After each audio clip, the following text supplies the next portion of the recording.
Jadi, apa yang sering Anda rasakan dalam kehidupan sehari-hari? Jadi ada pilihan A dan B. Jadi, yang pertama adalah saat melihat tagihan, silakan Bapak dan Ibu catat ya, ini dilakukan. Saat melihat tagihan atau harus membayar sesuatu, apa yang Bapak dan Ibu rasakan? Apakah merasa sesak, kesal, atau cemas uang di rekening akan segera habis, gitu kan? Ataukah merasa tenang dan bersyukur karena memiliki kapasitas untuk membayar tagihan tersebut? Kemudian silakan Bapak tulis di kertas atau diingat saja, misalnya jawabannya A atau B.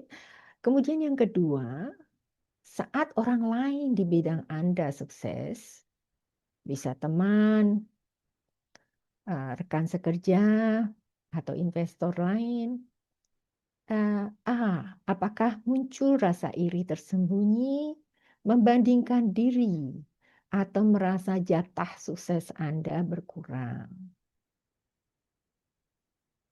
Dan kemudian yang B, apakah Anda ikut merayakan keberhasilan mereka dan yakin bahwa giliran Anda akan tiba?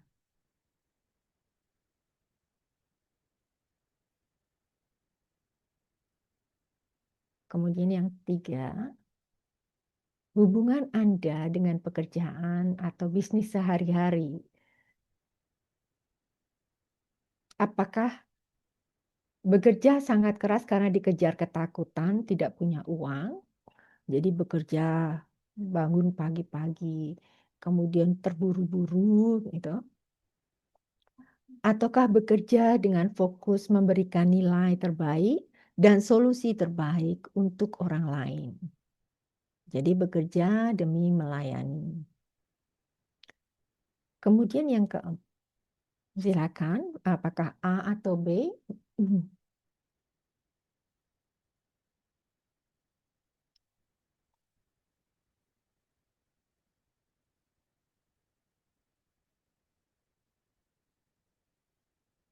Kemudian yang keempat, ketika mengalami hambatan finansial, prospek menolak atau saham turun, A. Apakah Anda menyalahkan keadaan, mengeluh di media sosial, atau merasa diri gagal dan tidak layak kaya, atau B. Berhenti sejenak, mengamati situasi secara netral dan mencari peluang tersembunyi di baliknya? Silakan dijawab. A atau B?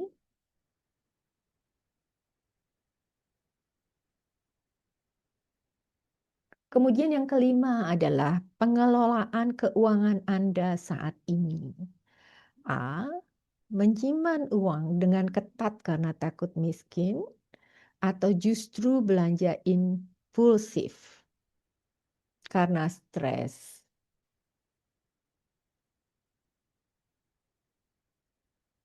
Kemudian yang B, mengalirkan uang dengan bijak, berbagi, investasi otomatis, dan konsumsi secukupnya secara konsisten. Jadi mengalirkan uang dengan bijak ini mungkin sudah ada budget atau sudah ada alur, misalnya untuk berbagi atau otomatis dari tabungan itu diinvestasikan, misalnya begitu. Atau walaupun dengan penghasilan banyak, konsumsi hanya secukupnya, tidak berfoya-foya. Itu secara konsisten. Jadi ini adalah kuis yang saya buat di sini dalam warna putih, jadi nanti Bapak dan Ibu bisa print lagi, mungkin bisa juga untuk saudara-saudara untuk ditanyakan, gitu kan, untuk mereka merefleksi dirinya. Ada di zona yang mana? Eh, Apakah dalam zona kekurangan ataukah dalam zona kelimpahan? Begitu. Jadi bagaimana Bapak dan Ibu sekalian? Apakah uh, sudah dijawab?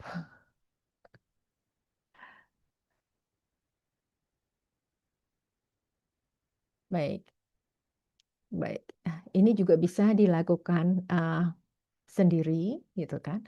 Ini hanya untuk mencoba memahami apa yang telah kita uh, tadi uh, pelajari bersama. Kemudian kita akan cocokkan. Nah, di mana posisinya? Gitu kan. Jadi saat melihat tagihan harus membayar di mana? Apakah merasa sesak nafas, cemas, uang habis gitu kan? Ataukah tenang dan rasa bersyukur bahwa mampu membayar. Kemudian yang kedua gitu kan, kalau ada orang lain yang sukses, apakah ada rasa iri gitu kan? Ataukah ikut merayakan dan yakin bahwa giliran akan tiba. Kemudian hubungan Anda dengan pekerjaan. Apakah Anda bekerja itu hanya bekerja saja kan? Siang, malam ngetik, wow, dapat pekerjaan ini langsung selesai. Ataukah Anda bekerja dengan memberi bahwa misalnya pekerjaan itu memberi nilai bahwa harus menjadi masterpiece, menjadi apa solusi yang terbaik untuk pekerjaan tersebut. Jadi misalnya disuruh orang melakukan sesuatu atau disuruh atasan gitu, tidak hanya melakukan saja, tetapi melakukan dengan sebaik-baiknya. Karena pada saat itu bisa jadi menjadi pelajaran atau menjadi uh, langkah langkah yang membantu untuk misalnya promosi selanjutnya bisa jadi seperti itu. Nah, manakah yang Anda lakukan? Kemudian ketika mengalami hambatan finansial, jadi apakah Anda menyalahkan keadaan gitu?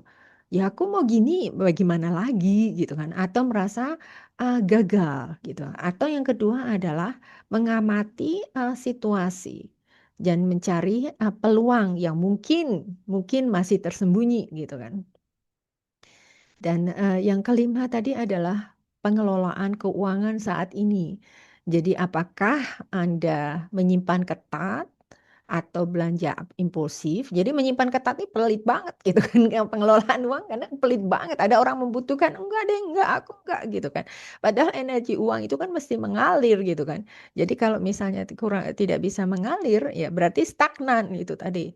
Nah, apakah Anda mengalirkannya dengan bijak? Jadi berbagi juga dan konsumsi secukupnya. Jadi ini tadi ada skala di bawah. Apakah skor Anda ada di mana? Apakah sudah berada di frekuensi tinggi ataukah masih di frekuensi rendah ataukah di tengah-tengah begitu. Jadi silakan ini bisa Bapak dan Ibu gunakan untuk refleksi refleksi diri. Kemudian yang selanjutnya adalah uh, pilar kesadaran.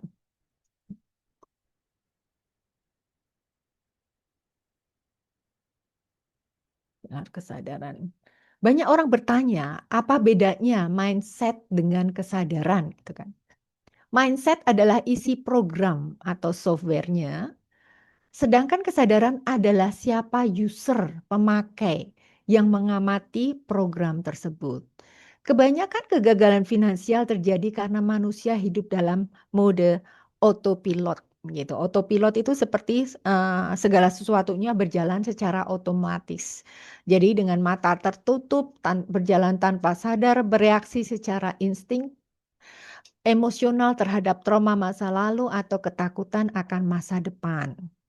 Jadi autopilot itu masa tertutup itu misalnya begini, disuruh cuci piring, ya udah cuci piring dulu aja gitu loh. Udah cuci piring, tidak kok, oh cuci piring, oh ini sudah bersih apa belum ya gitu kan. Diletakkan dengan hati-hati, enggak cuci piring buru-buru langsung cuci piring langsung diletakkan. Demikian juga dengan kerja gitu kan. Kerja, oh ini udah kok udah selesai gitu, atau melipat baju gitu, udah melipat baju.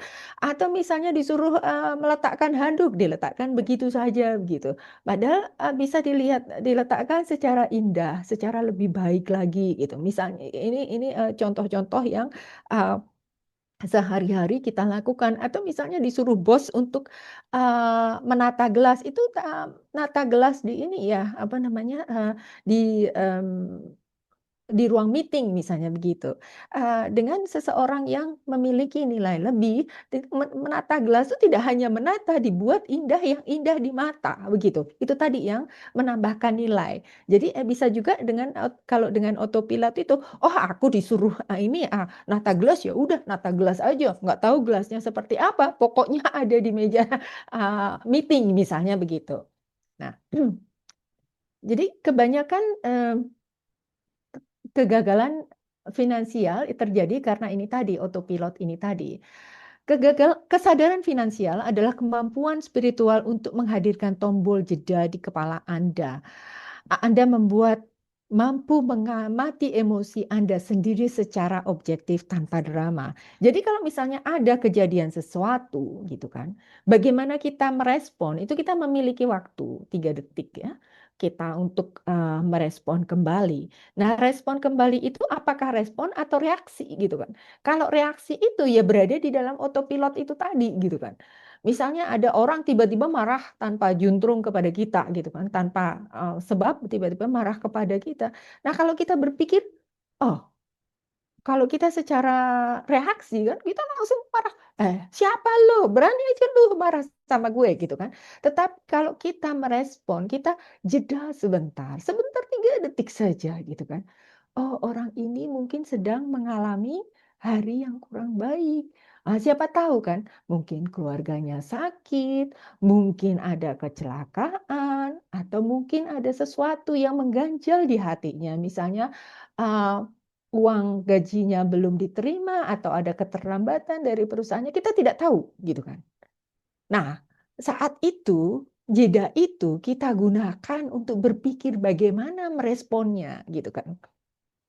Kalau di sini tuh orang uh, sebaiknya selalu tersenyum ya. Kalau di Indonesia itu saya lihat orang tidak tersenyum gitu, jarang tersenyum gitu. Jadi kalau saya misalnya buru-buru gitu kan, kadang-kadang buru-buru, ini apa saja yang sudah ini gitu kan. Orang itu kadang sampai bertanya gitu, bagaimana harimu begitu.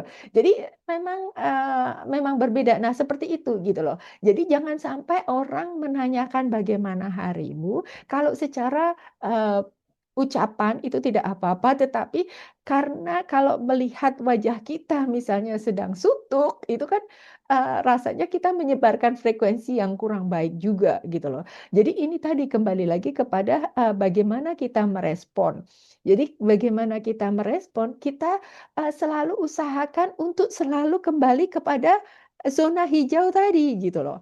Kita selalu dengan kata-kata baik, dengan ucapan baik begitu. Jadi akan selalu menjaga ini tadi gelombang jantung kita, ritme jantung kita akan selalu berada di dalam ketenangan, tidak yang naik turun itu tadi begitu. Kemudian yang selanjutnya, jadi setiap kita merespon itu selalu dilakukan dengan kesadaran gitu. Jadi bukan hanya sebagai autopilot, sebagai reaksi, tetapi sebagai respon yang berkesadaran. Nah, kemudian bagaimana kekuatan tombol jeda dari kesadaran ini bekerja menyelamatkan keuangan kita? Pada kasus ibu rumah tangga di malam hari saat lelah mengurus anak, mode autopilot akan mendorong Anda membuka marketplace untuk belanja impulsif demi pelarian emosional. Tapi jika kesadaran Anda aktif, Anda akan mengambil jeda nafas dan sadar. Dan ini termasuk juga seperti misalnya kalau kita sedang lelah, sedang emosi, apa yang terjadi? Kita buka kulkas, kita cari makanan, kita cari cemilan, begitu kan? Nah, itu apa? Hanya untuk mencari comfort, gitu kan? Nah, tetapi kalau kita jeda, kita nih buka kulkas nih betul-betul lapar, ataukah ada sesuatu, gitu kan? Nah, kita ambil minum Coca-Cola atau apa kan bersoda, ada gulanya juga gitu kan. Nah, itu apakah karena memang kita haus ataukah memang ada ini tadi ada yang emosi karena merasa lelah, capek emosi begitu. Nah, kalau lelah, capek emosi, coba bernafas. Dengan mengambil nafas kita jeda itu tadi, oh aku nggak perlu kok. Nah, kemudian putar balik gitu kan. Nah, itu contoh ya. Jadi kalau misalnya tadi kembali kepada untuk belanja impulsif demi pelarian emosional. Tapi kesadaran aktif maka Anda akan mengambil jeda nafas dan sadar. Jadi jika berkesadaran sebelum berbelanja itu tersebut, kemudian akan mengatakan, tunggu, saya mau beli bawang merah, barang merah, bawang barang mewah ini bukan karena kebutuhan barangnya, tapi karena ego saya sedang lelah dan butuh pengakuan. Nah, begitu Anda sadar, dorongan belanja semu itu akan mati seketika, begitu. Jadi itu tadi diperlukan kesadaran. Kemudian contoh lainnya adalah pada kasus pebisnis MLM. Saat prospek berkata tidak, agen secara otopilot akan hancur mentalnya dan merasa dihina secara personal atau merasa kecil gitu kan. Kalau kita misalnya ditolak itu, waduh, aku salah apa ya, salah kata apa gitu. Sementara agent yang berkesadaran akan mengamati dengan netral, oh dia sedang menolak penawaran bisnis saat ini. Dia bukan menolak harga diri saya sebagai manusia. Hatinya tetap damai dan dia bisa melangkah ke prospek begitu berikutnya dengan jernih. Jadi kadang ada yang ini terbawa sampai tidur misalnya. Aduh, kenapa ya kok tadi jadi overthinking gitu? Kenapa ya? Apa kesalahanku kok jadi nggak beli gitu kan? Nah, itu kan mungkin karena prioritas si prospek tadi bukan pada barang yang kita tawarkan kan gitu loh. Bisa jadi mungkin anaknya sakit atau mungkin ada kebutuhan lain atau investasi yang lain sebagai prioritas begitu kan. Nah, itu jadi bukan secara personal. Jadi jangan diambil secara personal atau jangan diambil hati gitu loh. Jangan overthinking gitu. Kalau sudah ini ya udah lepas.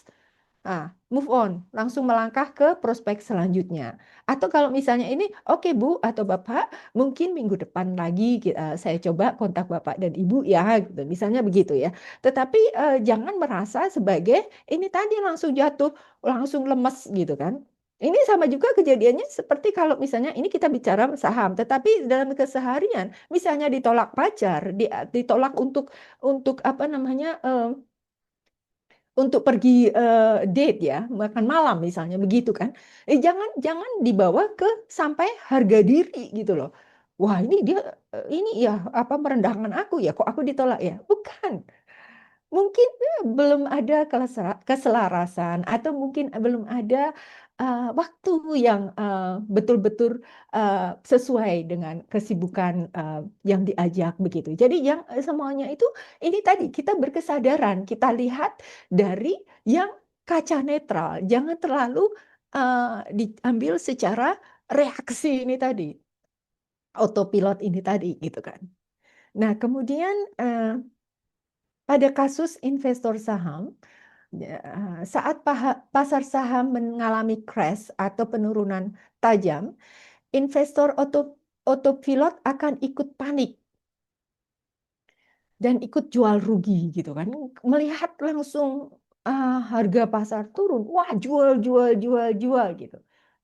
Ternyata pagi berikutnya harganya menjadi naik gitu.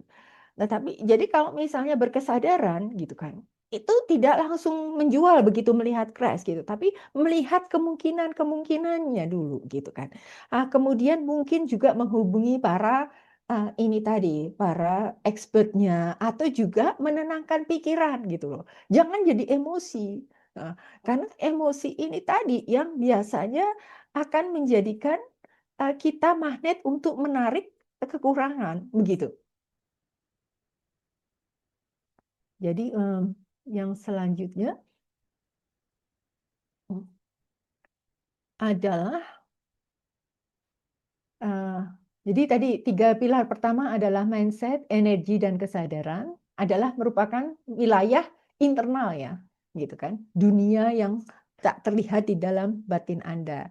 Namun, ilmu batin yang hebat tidak akan pernah mewujud menjadi lembaran uang tunai di bumi jika tidak diturunkan melalui pilar keempat, tindakan, dan juga pilar kelima, yaitu membuat sistem.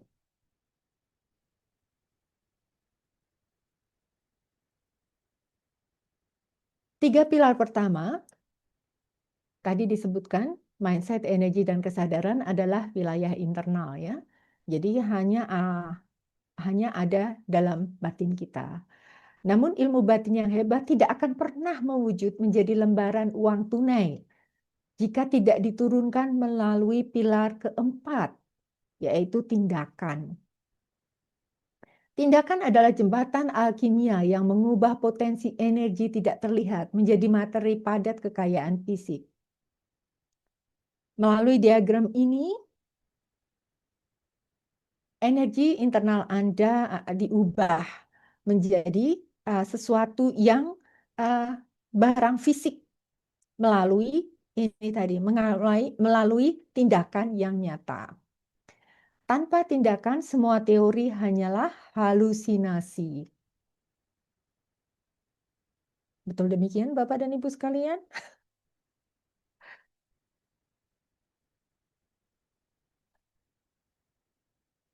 Jadi, studi kasus pilar yang keempat. Namun ingat, tidak semua tindakan itu menghasilkan kekayaan. Pasar tidak membayar kesibukan Anda. Pasar hanya membayar nilai value yang Anda hasilkan. Mari kita lihat bersama-sama matriks perbandingan ini.